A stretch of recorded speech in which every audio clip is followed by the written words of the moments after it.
TV Bihar देख रहे हैं आप। आज इस स्पेशल स्टोरी में बात होगी वक्फ की। वक्फ को लेकर एक बार फिर माहौल गर्मा गया है। दरअसल बिहार में लाखों की संख्या में मुस्लिम पहुंचे, जहां उन्होंने वक्फ कानून का विरोध किया, जिसका समर्थन खुद विपक्ष कर रहा है। लेकिन अब इस पूरे मामले में विपक्ष बुरी तरह फंस चुका है। तो क्या है पूरा मामला, बताएंगे आपको विस्तार से। वक्फ संशोधन के विरोध में मुस्लिम समुदाय। बिहार के कोने कोने से आए मुसलमानों को पटना में ऐतिहासिक गांधी मैदान में वक्फ बचाओ दस्तूर बचाओ नामक एक विशाल विरोध प्रदर्शन में शामिल होता देखा गया। इस सम्मेलन में हजारों नागरिकों, खास तौर पर बिहार और पड़ोसी राज्यों से एक शामिल होने की बात कही जा रही है, जो वक्फ संशोधन अधिनियम 2025 का विरोध कर रहे हैं, जो वक्फ अधिनियम 1995 में संशोधन करता है। इस कार्यक्रम का नेतृत्व इमारत-ए-शरिया द्वारा किया गया और इसे विभिन्न राजनीतिक और धार्मिक समूहों का समर्थन प्राप्त है। इस सम्मेलन के आयोजकों का कहना है कि मुसलमानों में इस बात को लेकर बहुत चिंता है कि संशोधन वक्फ संपत्ति के प्रबंधन में मुस्लिम समुदाय के राइट्स को कमजोर करता है। उनका यह भी आरोप है कि विवादास्पद वक्फ अधिनियम मुसलमानों के संवैधानिक अधिकारों का उल्लंघन करता है। उनका कहना है कि ये वक्फ संपत्तियों पर नियंत्रण को केंद्रीकृत करता है, धार्मिक स्वतंत्रता का उल्लंघन करता है। इसमें मुस्लिम हितधारकों के साथ पर्याप्त परामर्श का अभाव है। सम्मेलन का उद्देश्य संवैधानिक मूल्यों और अल्पसंख्यक अधिकारों की रक्षा के लिए समुदाय में समर्थन जुटाना है।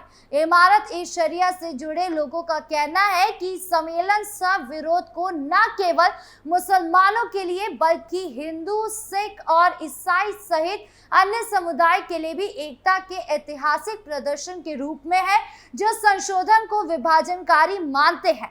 आयोजकों का कहना है कि अंतर धार्मिक भागीदारी सांप्रदायिक सद्भाव को बढ़ावा देने और कानून के सामूहिक विरोध में इसके व्यापक महत्व को रेखांकित करती है।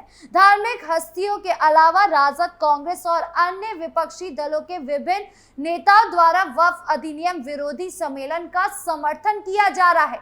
एआईएम बिहार के अध्यक्ष और अमौर विधायक अख्तरुल इमान सहित राजद और एआईएम के प्रतिनिधियों के इस कार्यक्रम में भाग लेने की संभावना थी। ऑल इंडिया मुस्लिम मजलिस मुशावरत के सैयद नसूर अजमल नूशी की इस आयोजन के लिए समर्थन जुटा रहे हैं। मुशावरत ने लोगों को इस ओर आकर्षित करने के लिए कई नए तरीके अपनाए, जिसमें इस सम्मेलन में शामिल होने का संदेश देने वाली पानी की बोतलें बांटना भी शामिल था।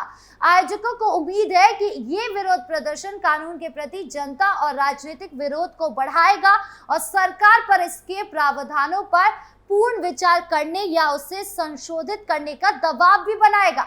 हालांकि वक्फ संशोधन अधिनियम को सर्वोच्च न्यायालय में चुनौती दी गई है, लेकिन सम्मेलन इसके खिलाफ कानूनी चुनौतियों का समर्थन करने के लिए जनता का समर्थन जुटाने के लिए पूरी तरह तैयार है। वक्फ बचाओ दस्तूर बचाओ रैली में आई भीड़ मौजूदा केंद्र सरकार और बिहार की नीतीश सरकार के खिलाफ भी नाराजगी जाहिर कर रही है। भीड़ का कहना है कि केंद्र सरकार को नीतीश कुमार की पार्टी और जेडीयू का समर्थन मिला है। नीतीश कुमार शुरू से ही खुद को मुसलमानों का हितैषी बताते हैं, लेकिन वक्फ संशोधन के मामले में उन्होंने हमारे हितों की उपेक्षा वाले कानून को समर्थन दिया है। इससे मुसलमानों को एक बड़े वर्ग से नाराजगी भी है। विपक्ष की खुली पोल। पटना में वक्फ संशोधन बिल के खिलाफ मुस्लिम संगठनों ने जहां आवाज उठाई, तो वही मौका में चौका मारने की कोशिश तेजस्वी यादव ने भी की। उन्होंने उसी रैली में पहुंचे, यानी इस रैली में बिहार के नेता प्रतिपक्ष तेजस्वी यादव भी शामिल हुए। पटना के गांधी मैदान में वक्फ बचाओ दस्तूर बचाओ कॉन्फ्रेंस के दौरान अपने भाषण में तेजस्वी यादव मंच से खूब गरजे। तेजस्वी यादव ने कहा कि ये देश किसी के बाप का नहीं है। आजाद की लड़ाई में सभी लोगों के पूर्वजों ने अपना बलिदान दिया है। सुनिए और क्या कुछ कहा तेजस्वी यादव ने, जिससे माहौल गर्मा गया। उत्तर से दक्षिण हिंदुस्तान की सरजमीन का हर एक इंच और इतिहास हर पन्ना छीन कर इस बात की गवाही देता है, हमारे स्वतंत्रता संग्राम की लड़ाई में चाहे हिंदू हो, मुसलमान, सिख हो, ईसाई, सब लोगों ने इस देश की आजादी के लिए कुर्बानी देने का काम किया था। ये देश किसी के बाप का देश नहीं है, ये हम सबों का देश है। आप सब लोग, चाहे फखरुल्लाह खान हो या भगत सिंह, सब लोगों ने शहादत दी, तब जा करके हम लोगों को जो है आजादी जो है मिला है।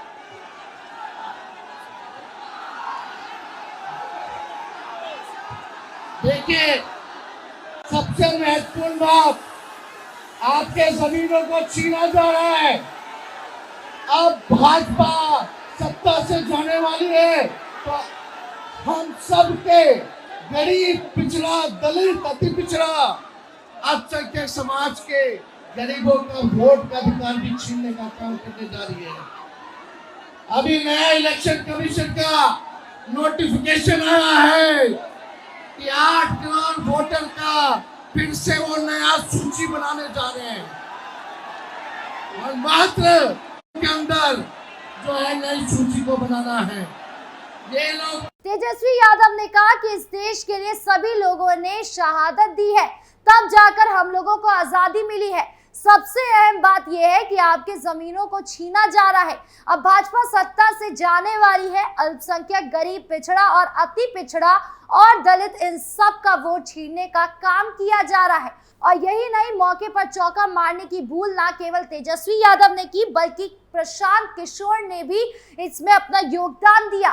दरअसल प्रशांत किशोर ने तेजस्वी यादव के 20 साल नहीं, सिर्फ 20 महीने देने के बयान पर कटाक्ष करते हुए कहा कि बिहार की जनता तेजस्वी यादव के माता पिता को 15 साल और खुद तेजस्वी यादव को 3 साल दे चुकी है। इन लोगों ने बिहार को बर्बाद कर दिया है। अब जनता इनके बहकावे में नहीं आने वाली है, कोई भी राजद को वोट नहीं देने वाला है। उन्होंने कहा कि अब तक ये लोग भाजपा का डर दिखाकर मुस्लिम समुदाय का वोट लेते रहे हैं, लेकिन अब मुस्लिम समुदाय के पास जन स्वराज का विकल्प है। अब मुसलमान समझ गए हैं कि लालटेन में किरासन तेल की तरह जलने से कोई फायदा नहीं है। अगर वो लालटेन को वोट देंगे तो उनके बच्चों का भविष्य किरासन तेल की तरह जलेगा और रोशनी लालू जी के घर में होगी। जब विपक्ष भाजपा पर हमलावर है तो भला कांग्रेस कैसे पीछे हट सकती है। कांग्रेस के नेता ने भी विपक्ष पर हमला किया। दरअसल कांग्रेस के वरिष्ठ नेता और पूर्व विदेश मंत्री पटना एयरपोर्ट पहुंचे। इस दौरान उन्होंने मीडिया से बातचीत करते हुए कहा कि वो आज वक्फ कानून के विरोध में आयोजित कार्यक्रम में भाग लेने आए हैं। उन्होंने कहा वक्फ को भी बचाना है और संविधान को भी बचाना है। ये हमारे देश की सांप्रदायिक सद्भावना और संवैधानिक अधिकारों की रक्षा के लिए आवश्यक है। अब आपने सभी विपक्षियों के बयान सुन लिए, अब आपको हकीकत बताते हैं। जरा इस वीडियो को ध्यान से देखिए। इस वीडियो में आपको हजारों मुस्लिम नजर आ रहे होंगे, लेकिन एक भी औरत नजर नहीं आएगी। क्यों? क्योंकि वक्फ कानून से सबको दिक्कत है ही नहीं। ये कोई वक्फ को लेकर विरोध प्रदर्शन नहीं है, बल्कि ये एक राजनीतिक प्रदर्शन है जिसमें जानबूझकर पटना का गांधी मैदान चुना गया है। सबसे पहले तो बिहार में विरोध प्रदर्शन होना ही पहला सवाल खड़ा करता है कि आखिर बिहार में ही क्यों वक्फ संशोधन का विरोध हो रहा है, कहीं और क्यों नहीं। तो इसका सीधा सा जवाब है चुनाव। बिहार में चुनाव नजदीक है, ऐसे में बिहार में चुनाव को देखते हुए जानबूझकर मुस्लिमों को बुलाया गया है कि वो आए और एनडीए के खिलाफ माहौल सेट करें। और दूसरी चीज, बिहार में गांधी मैदान में ही प्रदर्शन करने का क्या मतलब बनता है। ये मैदान राजनीतिक मैदान है, जहां जब कोई नेता आता है तो भीड़ इकट्ठी होती है।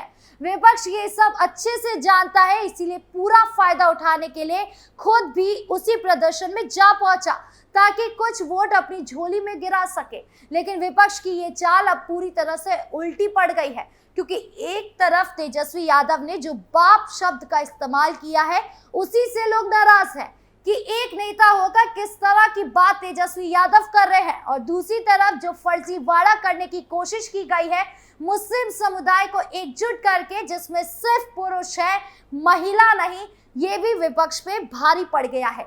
कुछ दिन बाद यही मुस्लिम सीट मांगेंगे कि हमें भी सीट दीजिए, हम चुनाव में लड़ेंगे। तो कुल मिलाकर ये दोहरे रवैये की राजनीति और ये फर्जीवाड़ा पूरी तरह से एक्सपोज हो चुका है, जिसका जवाब अब विपक्ष के पास भी नहीं है।